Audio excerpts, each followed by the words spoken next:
Albertus Bill ditemukan tewas di kandang babi milik warga di Banjar, Petang Dalem, Petang Badung pada Selasa 5 Oktober sekitar pukul 6. Kasihumas Polres Badung Ibtu Ketut Sudana menerangkan, jenazah pria berusia 39 tahun asal Kecamatan Kota Tambolaka, Sumba Barat Daya, Nusa Tenggara Timur itu awalnya ditemukan oleh temannya yang juga asal Sumba Barat Daya bernama Novrianus Taku.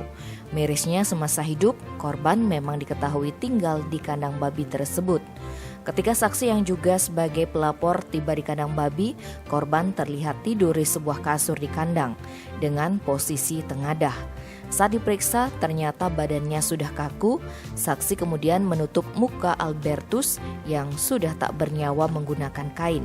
Selanjutnya, Tako menelpon teman-temannya asal Sumba Barat Daya memberitahukan kejadian tersebut. Lalu melapor ke Polsek Petang. Polisi dan tim medis Puskesmas Petang yang memeriksa jenazah korban mengaku tidak menemukan tanda atau bekas kekerasan di tubuh korban. Belum diketahui secara pasti penyebab korban meninggal. Dugaan awal korban meninggal karena serangan jantung. Namun pihak kepolisian akan melakukan penyelidikan lebih lanjut. Tim Bali Express melaporkan.